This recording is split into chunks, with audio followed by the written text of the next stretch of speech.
This is what has gotten classical music and starting to be jazz and really actually starting rock and roll to be in this death cycle that slowly goes down until nobody gives a rip. And that's because it's all gatekeeping, it's all exclusionary, and that's because there's certain things that we think you have to know before you're even allowed in the door. Hey, this is Robert Monroe, and we are going to be reacting to a couple clips from a video by Rick Beato called Am I the Only One Who Gives a Blank? And in many ways, this is actually a really strong video where he's just putting out a couple arguments into why it's important to understand music history, and is this dying, this reverence, if you will, to music history. There were a couple things that bothered me because I feel like he was getting at a really important point, but unfortunately didn't quite land the plane, if you will. So the video starts out and we've got this awesome story about him being in the car with his kids and singing a little bit of a melody and having the kids immediately recognize it, showing how important it is to understand music history, because what happens when you start to understand where all this music comes from is it starts to empower you to make bold choices as well, recognize patterns, which makes it so much easier to play whatever you want to play when you understand where it originally came from, as best as we can tell. Then he starts to get into an example where he's playing for people in his studio a piece by Bach, and they don't have any idea who it is. They're like, Mozart? And then finally one of them says very timidly, Bach. And it gets into him describing why he thinks it's important to understand the eras and the composers that go along with music history, to have some outline, general outline for music history. And I'm gonna first say I completely agree with him.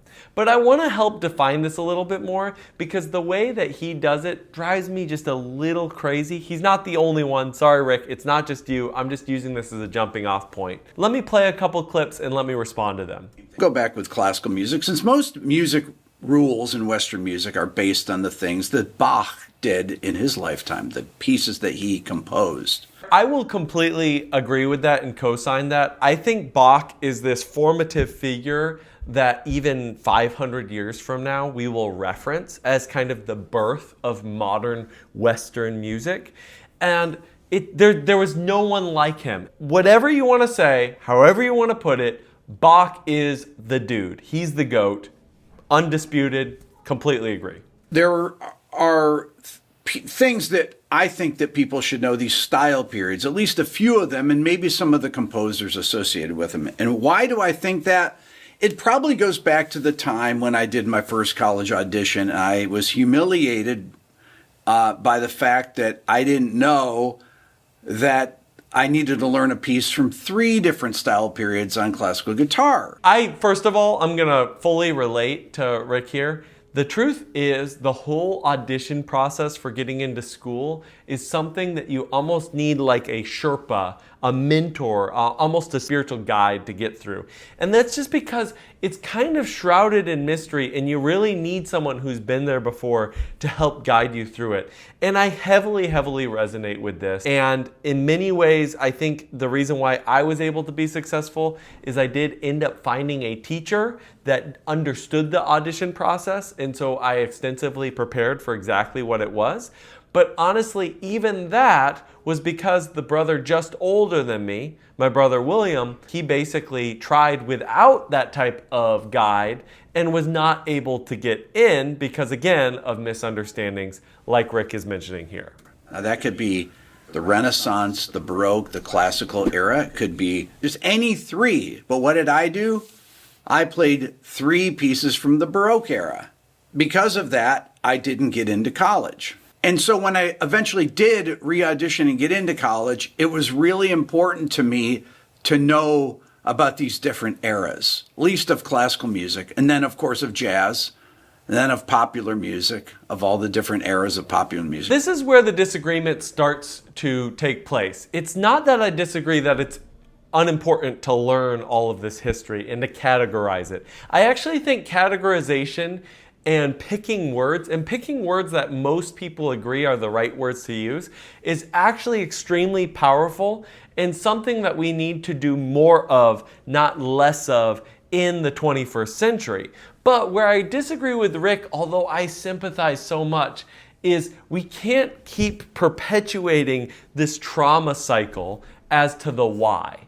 The why that he's bringing up is basically the colleges decided that this was important, and so you're going to learn it because they decided it's important. I think this is what has gotten classical music and starting to be jazz and really actually starting rock and roll to be in this death cycle that slowly goes down until nobody gives a rip. And that's because it's all gatekeeping, it's all exclusionary, and that's because there's certain things that we think you have to know before you're even allowed in the door. It's like you need to recite the whole Beatles catalog before we decide that you actually are okay and can listen to classical rock. We decide that you have to know what 2-5-1s are and, flat 13 chords are before we decide that you can play jazz. It's backwards. It's mind-boggling. This didn't exist when these styles first existed.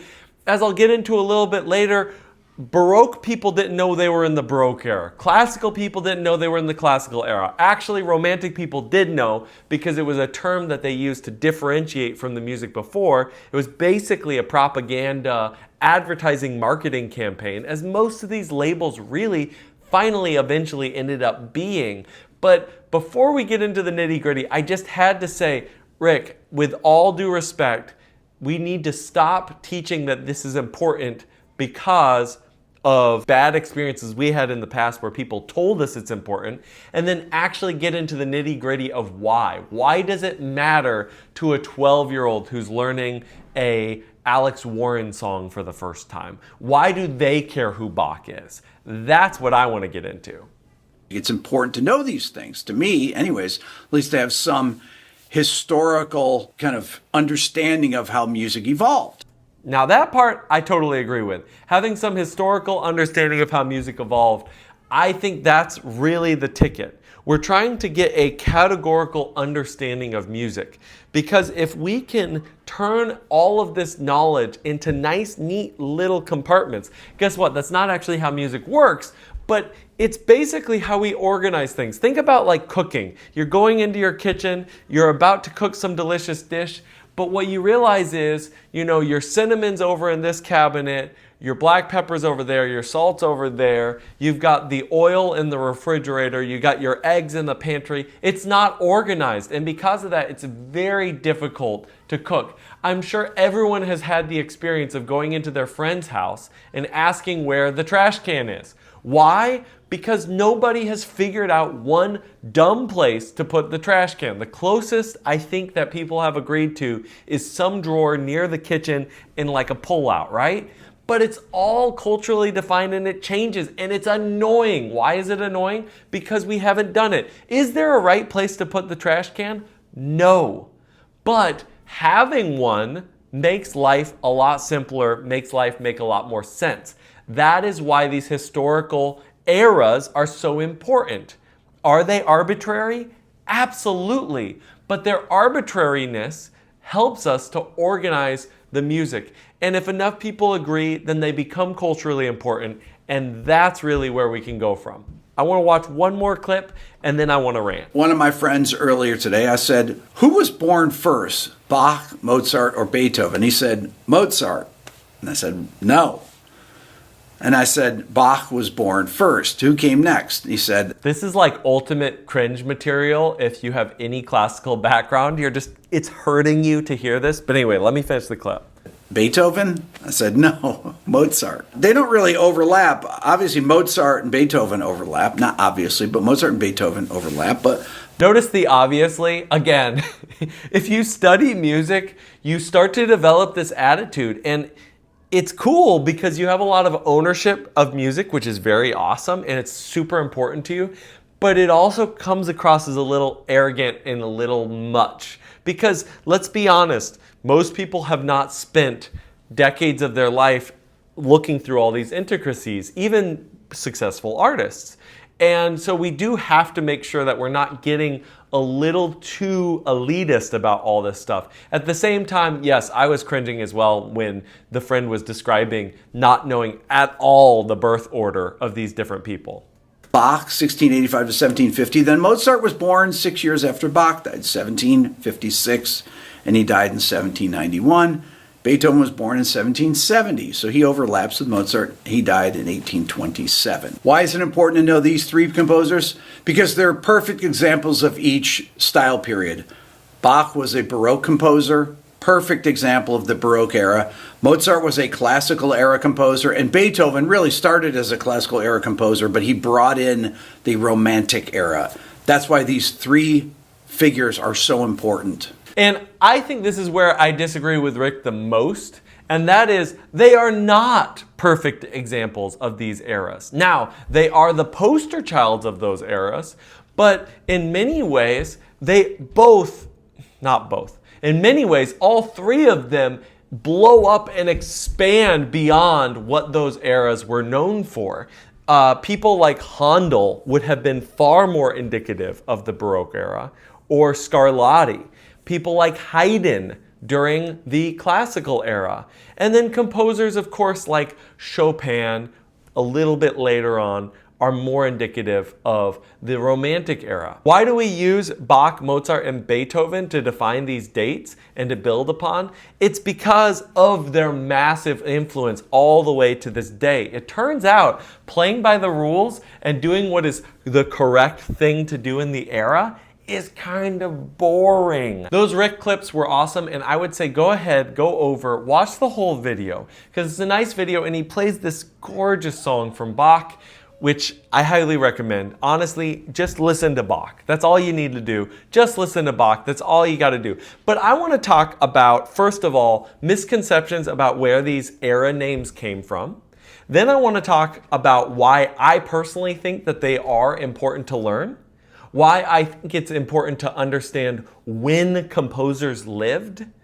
And then I just want to wrap everything up in my final thoughts about what it is about music history that's important to understand and what should we be studying. First of all, I want to say, in general, all of these labels really come down to in the 20th century. So the one that just happened. People trying to differentiate from the good old music that we all think is important and the music that's happening right now that we don't like. It's boomer culture. Guess what? Boomer culture existed all the way back in the 1920s. There were new movements in minstrel music and in jazz and in pop that freaked out the parents. And so what did they do? They started advertising to these freaked out parents on the radio going, hey, you want to check out this amazing fine music or good music or serious music. And that's what they started coining as classical music. So it first started as serious music, then it turned into classical music. But each of the eras, even inside of classical music as well, the term came from a place you probably don't expect. For example, Baroque came from a word barocco, which is an Italian word, and it was philosophers describing an idea that was contorted or bizarre, right? A lot of times people say Baroque, bizarre, it's a related word. And it actually started as a criticism. It was people going like, this music is whack, right? The music that I'm saying is beloved, that Rick is saying is beloved, started out as being thought of as wacky and crazy by people who lived during and slightly after that time period. And it wasn't really until the late 1800s, so 1888, where it was actually used as a stylistic designation, around 130 years after Bach lived. So it is an anachronism, meaning a reinterpretation of history to say that Bach was around during the Baroque era. Under our understanding, yes, but he didn't define the Baroque era. He was a dude writing music, and then we redefined it as the Baroque era after he passed.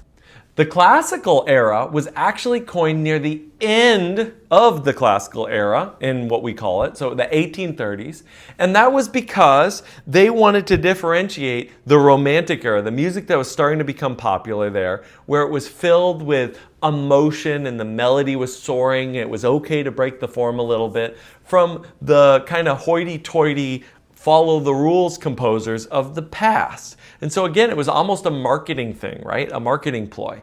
And that's what you're really going to realize. And when you talk about the 20th century or the modern era, in many ways, the reason why we call it the modern era of the 20th century is because it started to get so complicated with so many different little doodads going this way and that way, and composers doing minimalism and expressionism and impressionism and neo-romanticism, that people were like, we can't categorize it anymore. Does that sound familiar? Does that kind of sound like what's happening right now with popular music? Because I think that is what's happening right now. What does all this mean? As I've said a couple times already, I think it's important to categorize things because categories help you remember stuff. And remembering things can help you build upon it.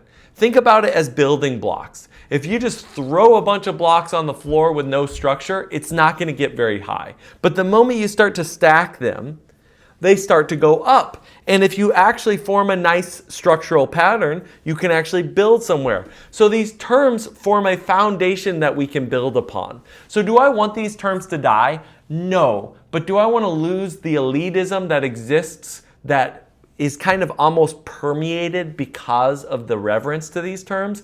Absolutely. I'm going to end with a quote by Duke Ellington. There are simply two kinds of music, good music and the other kind. The only yardstick by which the result should be judged is simply that of how it sounds.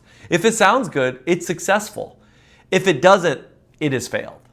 I'm Robert Monroe. If you enjoyed this video, like, subscribe, follow. We live stream every day. We got shorts popping out like crazy. And tell me why I'm horribly wrong and why Rick is right. Let's start a beef. No, I'm just kidding. I love you, Rick. Until next time, peace out.